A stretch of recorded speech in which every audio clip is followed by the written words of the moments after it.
Hi. മമ്മൂക്കയെ നായകനാക്കി ചെയ്തൊരു പടമാണ് ടർബോ. സംവിധാനം ചെയ്തേക്കുന്നത് വൈശാഖ്. അത് കഥ എഴുതിയേക്കുന്നത് മിഥുൻ മാനുവൽ തോമസ് ആണ്. അപ്പോൾ പടം ഞാൻ ഇപ്പോൾ കണ്ടിട്ട് വന്നേ ഉള്ളൂ. അപ്പം ടർബോ മൊത്തത്തിലൊരു ഫുള്ളായിട്ട് നോക്കിയാൽ നല്ല നല്ല പടമാണ്. തിയേറ്റർ എക്സ്പീരിയൻസ് ആയിട്ടുള്ള പടമാണ്.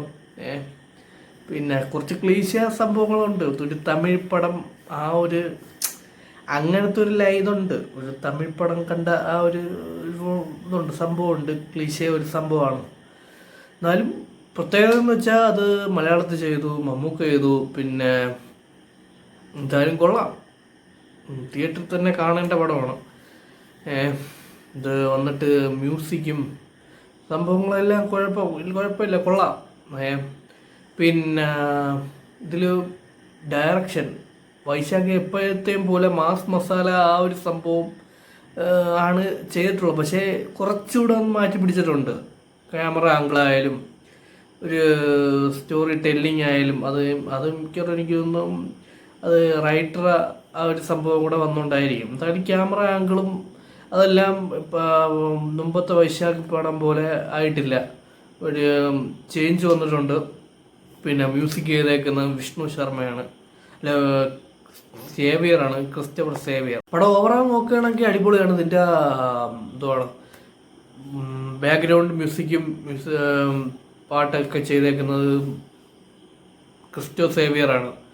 പിന്നെ ഇതിൻ്റെ മെയിനായിട്ടുള്ളൊരു ഘടകമാണ് എഡിറ്റിങ്. ആ എഡിറ്റിങ്ങും നല്ല പക്കയായിട്ട് ചെയ്തിട്ടുള്ളതാണ് ഷമീർ മുഹമ്മദ്. എക്സ്പീരിയൻസ് ആയിട്ടുള്ള ഒരുപാട് നാളുകളായിട്ട് നല്ല നല്ല പടങ്ങൾ എഡിറ്റ് ചെയ്യുന്ന ആളാണ് ഷമീർ മുഹമ്മദ്.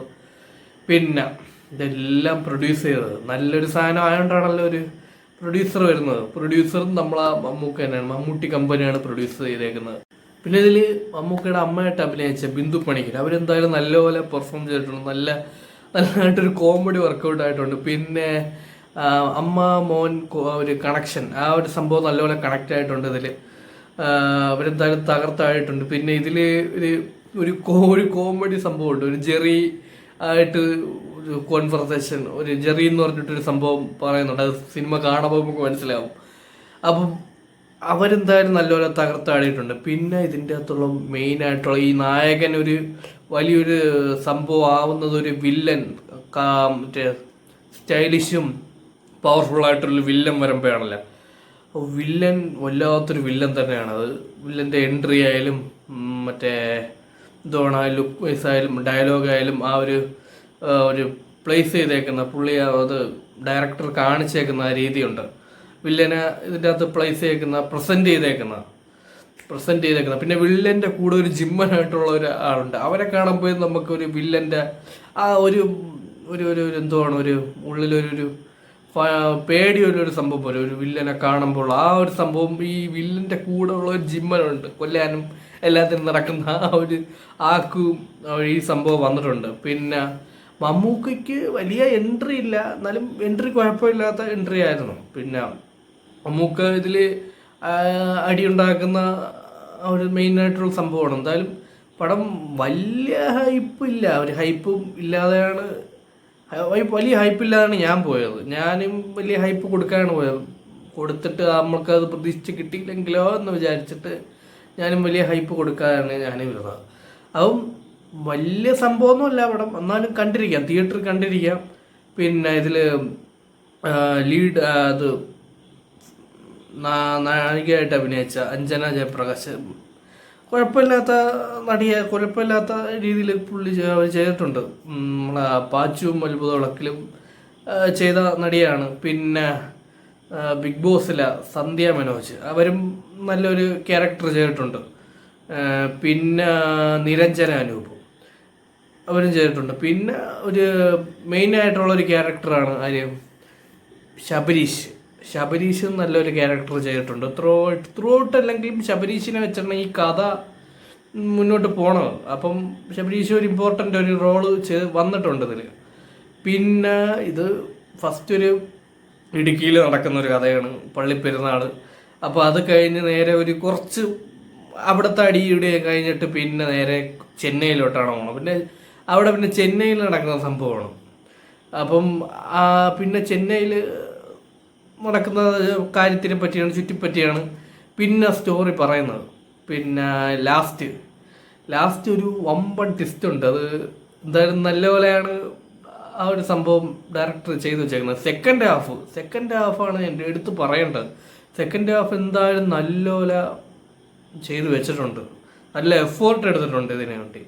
ഇതിൽ മമ്മൂക്ക തിരിച്ചു വന്ന് എന്ന് പറയുന്നതിനേക്കാളും വൈശാഖ് തിരിച്ചു വന്ന് എന്നുള്ള ആ ഒരു കൺസെപ്റ്റാണ് ഇതിൽ വന്നേക്കുന്നത് മെയിനായിട്ടും. ഇതിൽ കോമഡിയും ഉണ്ട്, ചില സ്ഥലത്ത് അത് കോമഡി ചളിയായിട്ടുള്ള രീതിയിൽ ചില സ്ഥലത്തൊക്കെ പോയിട്ടുണ്ട്. എന്നാലും കോമഡി കൊണ്ടുവരാനായിട്ട് ശ്രമിച്ചിട്ടുണ്ട്. ഒരുപാട് പേരുണ്ട്. അലക്സാണ്ടർ പ്രശാന്ത്, പിന്നെ നമ്മളെ ഇതിലെ രോമാഞ്ചത്തിലെ നത്ത്, പിന്നെ കോട്ടയ രമേശ്, അങ്ങനെ തുടങ്ങി കുറച്ച് പേര് പടത്തിൽ ഉണ്ട്. അവരെയൊക്കെ കുറച്ചേ ഉള്ളൂ എങ്കിലും ഉണ്ട്.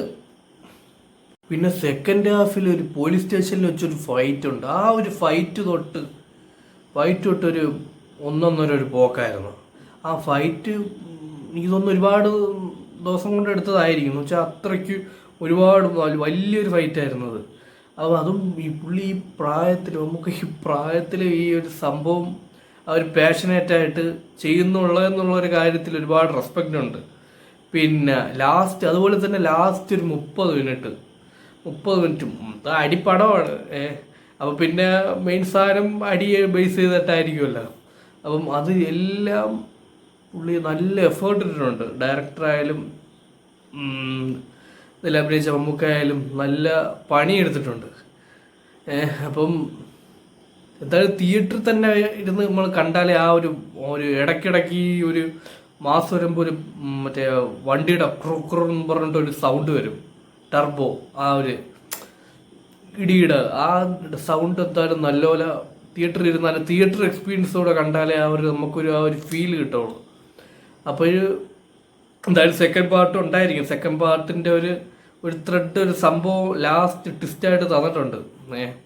അപ്പോൾ എന്തായാലും ഓവറാൾ നല്ല വലിയ ഹൈപ്പില്ലാത്ത, വലിയൊരു ഇതില്ലാത്ത ചെറിയ ക്ലീശ ഉണ്ട് എങ്കിൽ പോലും കുഴപ്പമില്ല, നമുക്ക് കണ്ടിരിക്കാം. വൈശാഖിൻ്റെ പഴയ മേക്കിംഗ് അല്ല, പഴയ സിനിമയുടെ അതുപോലത്തെ അല്ലാത്ത കുറച്ച് മാറ്റി പിടിച്ചിട്ട് ഒരു സംഭവമുണ്ട്. അപ്പോൾ അതുപോലെ തന്നെ എടുത്ത് പറയേണ്ടതാണ് സുനിൽ തെലുങ്കിൽ ഒക്കെ അഭിനയിക്കുന്ന സുനിൽ. പുള്ളിയെ മറ്റേ ട്രെയിലറിൽ സംഭവം കണ്ടപ്പോൾ ഞാൻ വിചാരിച്ചു പുള്ളി ഇതിൽ വില്ലനായിരിക്കും, അല്ലെങ്കിൽ വില്ലൻ്റെ കൂടെ ഉള്ളതായിരിക്കും, വലിയ ഇതായിരിക്കും എന്ന് പറഞ്ഞിരുന്നു. പക്ഷേ പുള്ളി ഇതിൽ കോമഡിയാണ്. പുള്ളി എന്തും എടുക്കുന്ന പോലെ പുള്ളി ഇതിൽ കോമഡിയാണ് ചെയ്തെടുക്കുന്നത്. മറ്റേ ജയിലറിലൊക്കെ പോലുള്ള ഒരു സംഭവം. പിന്നെ വില്ലൻ രാജ്ബി ഷെട്ടി, പുള്ളിക്കാരനാണ് ഇതിൽ നല്ലതായിട്ട് പുള്ളി ചെയ്തിട്ടുണ്ട്. പുള്ളിയുടെ ആ ഒരു ഡ്രസ്സിങ്ങിലായാലും ആ ഒരു വില്ലൻ്റെ ഒരു പവർഫുൾനെസ്സും ആ ഒരു വൈബും വന്നിട്ടുണ്ട്. പുള്ളി ആ കന്നഡയിലൊക്കെ പുള്ളി ചെയ്തു വെച്ചേക്കുന്ന അമ്മാതിരി മുതലാണല്ലോ. അപ്പോൾ എന്തുകൊണ്ടും തിയേറ്ററിൽ തന്നെ ഇരുന്ന് കാണുന്നതാണ് നല്ലത്. തിയേറ്ററിൽ ഇരുന്ന് കണ്ടാലേ ആ ഒരു ഫീലും വരവുള്ളൂ. അപ്പോൾ ഓക്കെ, കാണാത്തവർ പോയി കാണുക. ഓക്കെ.